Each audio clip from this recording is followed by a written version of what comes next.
Excuse me, this is not like love boat or whatever. Why y'all hooked up? All right, miss, are you on docket? Yes, you, female, are you on the docket? Were you late today? Yes. No, you were not. So you need to remove yourself from that front row. He doesn't need that kind of support. At least not in court. Cool beans. Yeah, absolutely. So yes, we will be competing Oklahoma. So if you see Robert Mauer, hug him. Give him some sympathy. Yes, sir. Here we go, another day in court, and this one's already heating up. We've got Kelly Kochner facing down serious allegations tied to multiple DWIs. But here's the twist. Her defense team is trying to convince the judge to ease up on her bond conditions, specifically removing the GPS monitor. Think about that. Over 8 alleged DWIs. And she's asking for less oversight. This isn't just about convenience. This is about whether the court can trust someone with a track record of putting others at risk. So buckle in. This hearing is going to raise some big questions about public safety, personal responsibility, and second chances. Let's see how this plays out.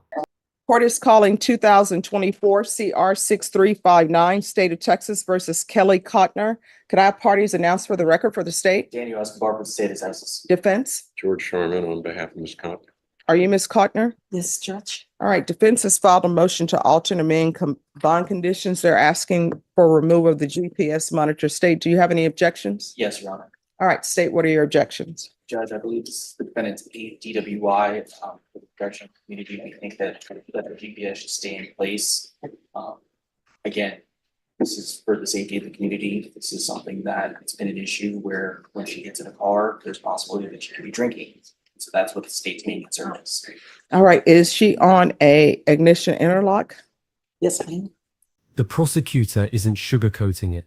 He's painting Kochner as a danger to the community. Think about it. If someone has racked up 8 DWIs, that's not a fluke, that's a pattern. The GPS isn't just a shackle, it's insurance for the public. And here's where the tension ramps up.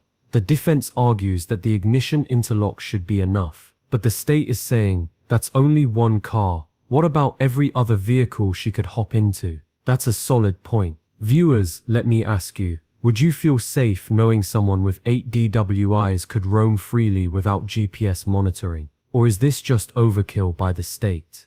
Well, no, excuse me, don't do that unless you're called as a witness. Does ignition interlock address that issue or does it not address the issue? Judge, again, the word is that the frequency of the DWI is the number is set. An ignition interlock on one car doesn't mean that she's completely unable to get into another car. So that's why the state's concern for GPS is also to have that in place to give extra protection. All right, so how will GPS show she's not in a vehicle though? Well, Judge, if she has any type of full house arrest or partial, we know where she is. We know what type of hours, what her blueprint's going to be. If she's not on GPS and we have no idea where she's going, she can leave her car with the ignition interlock there at home and then immediately get into a car that's not with the ignition interlock. All right, so she has put in here, or at least there's a letter attached to the motion stating that she is helping someone go to their doctor's appointments. So do you have any objections to her going to doctor's appointments with someone? Her doctor's appointments, no. No. It's to another person, Mr. Eloy Lopez. Really. Have you had a chance to to read the affidavit that is attached to the motion? I have to take this real quick. All right. So state, did you have a chance to review the affidavit attached to the motion? Yes, Your Honor. And do you still have your same objections? Yes, Judge. All right. First question, defense. Yep. Is this, the state has said that she has allegedly over 8 DWIs. Does she allegedly have over 8 DWIs? That have been alleged, yes. Okay. All right. So you've heard the state's concerns. Well, I would like Ms. Kochner just to tell you why she needs to do this. Here's the turning point. Kochner herself is about to testify.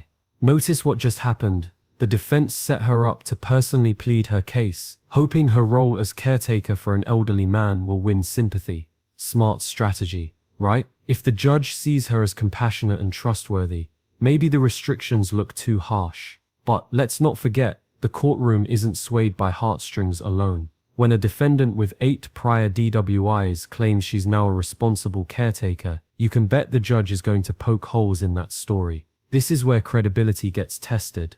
All right. Can you raise your right hand? Yes, Do you solemnly swear or affirm the testimony you give will be the truth and nothing but the truth, so help you God? yes, Your Honor.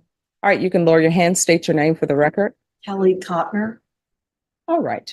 You may ask your questions. Okay, Ms. Codner, just explain to the judge why you need to get that off of you to help this gentleman. Why? I am currently the caretaker for an elder gentleman by the name of Eloy Lopez Senior. And Mr. Lopez is 87 years old, and he has some cognitive decline. And he's recently I helped him recover. I administered drops and home recovery from 2 cataract surgeries. He loves me like a daughter now. I do everything. I feed him. I wash his dishes. I make sure that he does not have any falls. He uses a walker to get around, and he depends on me. And he cries and you know, he really cares for me, and I'm enjoying and getting a lot of fulfillment out of helping this man because he genuinely needs this help. This is powerful testimony. Kochner isn't just explaining her duties, she's humanizing herself. Feeding him, preventing falls, helping him through surgeries. It paints a picture of someone essential in an elderly man's life. But here's the catch. In court, good deeds don't erase bad history. Judges have to balance compassion with caution. The defense wants the jury and the judge to see a caretaker. The state wants everyone to remember the reckless driver. Which identity do you think will carry more weight in this courtroom? The helper or the habitual offender? He's hard of hearing, and when he goes to doctors or stores, I'm very gentle and kind with him, and he's not afraid to speak with me, and I can understand what he's trying to say rather than a stranger who might not be familiar with him might yell at him and try to understand what he's trying to say. I've been able to do that with doctors, nurses, and secretaries, etc. And this man loves me like a daughter, and I would like to be able to take him in an Uber comfortably and assist him at the doctor's office, at the grocery store where he can pick out his favorite groceries, which I provide for him. All right. Why can't that be done with GPS? Well, There's- go No, ahead. no, no. She's on the witness stand. Why can't that be done with GPS? Well, Your Honor, I've had no violations after 8.5 months on GPS. No. My question is, why can't that be done with the GPS? Well, I have to put in 24 hours notice for any GPS needs, which I've been able to do successfully for any needs of my own. But Mr. Eloy Lopez sometimes thinks right at the moment that he might need. All right, State, with regards to her testimony, do you have any questions? How long have you been employed by Mr. Lopez? Since January of 2024. And so far, you've had no issues reporting to probation or to pretrial any type of trip that you take to help him out. Is that correct? Yes, sir. So far, you've been able to accommodate helping him while also being on GPS. Made it happen. It's been difficult, but yes. Nothing further to say. All right, any other questions? Well, Ms. Codner, are you asking to be able to take him to other locations that you do not have access to right now? Well, I have access to, what do you? Well, in other words, you are in lockdown at home, correct? Yes, sir. Okay. And if he needs to go somewhere, you can't take him without permission. Is that correct? Correct. All right. Are you asking the judge to allow you to take him where he needs to go without having to contact pretrial services. Yes, sir. And just like that, the judge draws the line. He's not removing GPS. Why? Because in his courtroom, public safety trumps personal convenience. Notice the nuance though. He's not shutting her down completely. Instead, he suggests a workaround, build a schedule, include the elderly man's address, and keep GPS in place. It's a compromise. She still gets to care for Lopez, but under strict conditions. This isn't leniency, it's controlled flexibility. Judges often have to find this middle ground, where compassion doesn't overshadow accountability. All right.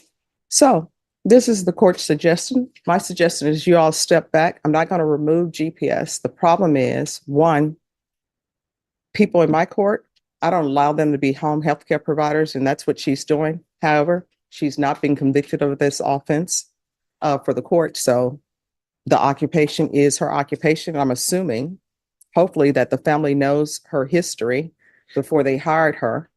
So I'm not going to remove the GPS. Y'all need to step back and work on a schedule.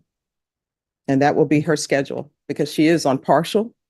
So y'all work on a schedule that includes the person that she is caring for. And I would suggest that an address for that gentleman be included in this. All right. Is there anything else? Nothing to say. I'll get with the state on that. And if y'all will work on that, it will come back. Yes, sir. Thank you.